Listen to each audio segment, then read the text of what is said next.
السلام عليكم ورحمة الله وبركاته، أهلا بيكم في قناة عالم شيري. وقبل ما نبدأ الفيديو يلا بينا نصلي على النبي. اللهم صل وسلم وبارك على سيدنا محمد وعلى آله وأصحابه الطيبين الطاهرين. هنعمل مع بعض غدا إيه النهاردة؟ هنعمل بطاطس صينية بالجناحة ورز بشعرية وكمان حبة سلطة. يلا بينا بقى نبدأ. وأول حاجة هعملها إن أنا أقشر البطاطس. يلا قشري يا بكيزة، قشري قشر قشر قشر. وكده بكيزة كانت قشرت البطاطس. وهنا بعرفكم ان انا ما بحبش البوز بتاع البطاطس ده عشان بحس ان هو مش بيستوي معايا. وهنا بعرفكم انا بقطع شرايح رفيعه. وكده كنت خرطتهم خلاص. وكمان ضربه طماطم معايا، بصلتين كبار هقشرهم وهقطعهم بردك شرايح رفيعه. بقطع البوز بردك بتاعها عشان انا ما بحبهوش. وكده كنت خلاص خرطتهم وبفرطهم من بعض عشان نبدأ نتبلها. كنت بقول لكم هنا بقى ان انا غسلت البطاطس كويس بعد ما خرطتها، والبصل قبل ما اخرطه كنت غسلاه كويس. اول حاجه بقى نتبلها، نحط شوربتين ماجي وحبه ملح ومعلقه كاري، معلقه فلفل اسمر، معلقه كزبره، توابل فراخ، بصل بودره، كمون، توم بودره. وهنا بقى كنت بشمه عشان عايزه اعرف ده البصل البودره ولا التوم البودره عشان ما بعرفهمش من بعض. وهنا حطيت معلقه بابريكا كبيره وحبه توم وقطعت قرن فلفل. وبقلبهم جامد كده لحد ما تنزل الميه بتاعتها. افضل اقلب فيها جامد لحد ما تنزل الميه كده وتشرب التوابل. وبعد كده حطيت حبه في البطاطس ودعكتهم في البطاطس جامد. بصراحه هنا كانت ريحتها حلوه قوي. بوريكم جمالها بقى. وبعد كده هنتبل الجناحه بردك. بقسمها نصين، البصل بقسمه نصين، نص للبطاطس ونص للجناح. وهنا كنت دعكتهم جامد. هحط بقى هنا ايه، حبهان وورق لوري ونرص بقى الجناحه. وهرش رشة ملح كده بساط على وش الجناحة. وهدلق بقى الطماطم. بحب اقلبها كده عشان الطماطم تنزل البطاطس تحت.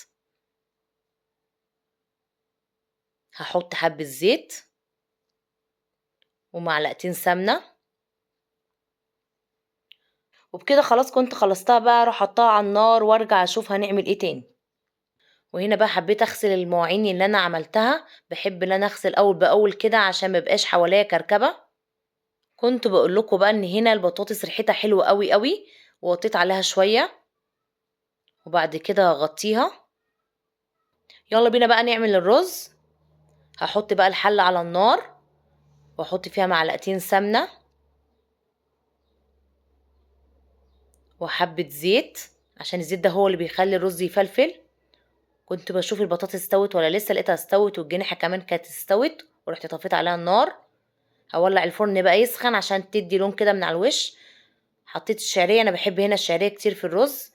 شايفينها لونها ذهبي ازاي؟ بحبها تبقى فاتحة مش غامقة.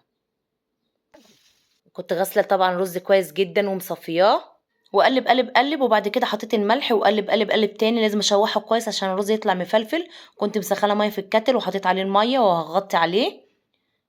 ودلوقتي هروح احط الصينيه في الفرن. شايفين جمالها وحلاوتها؟ شايفين بقى جمال الصينيه وهي في الفرن؟ يا جماله يا جماله، حاجه فاخر من الاخر. يلا بينا بقى نعمل السلطه. معايا هنا جزر وخيار وطماطم وفلفل وكزبره وبصلايه.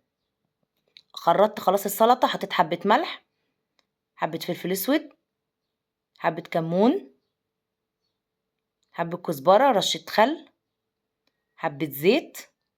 وهنا بقى بعرفكم ان انا لما بجيب الليمون بحطه في الورق الفويل ده عشان ما يبص وهو في التلاجة. ده بيحافظ عليه. هعصر نص ليمونة. وبكده احنا خلصنا السلطة. والصينية كمان طلعت من الفرن وخدت لون حلو قوي قوي وكانت ريحتها خرافة. ومن كتر جمال ريحتها كنت نفسي اجيبها كده وهي سخنة اكلها. طبعا مش عارفة امسك الصينية من كتر ان هي سخنة. عمال اقول لكم الصينية سخنة قوي مش قادرة. بوريكم بقى جمالها وحلاوتها. وعملنا كمان رز بشعرية وعملت احلى حبة سلطة. وبكده احنا خلصنا الفيديو بتاعي، يا رب يكون عجبكم. لو عجبكم الفيديو تنزلوا اكتبوا لي تحت في الكومنتات، وقبل ما اختم الفيديو ما تنسوش اللايك والشير وسبسكرايب عشان مش هكبر الا بيكم انتوا. سلام.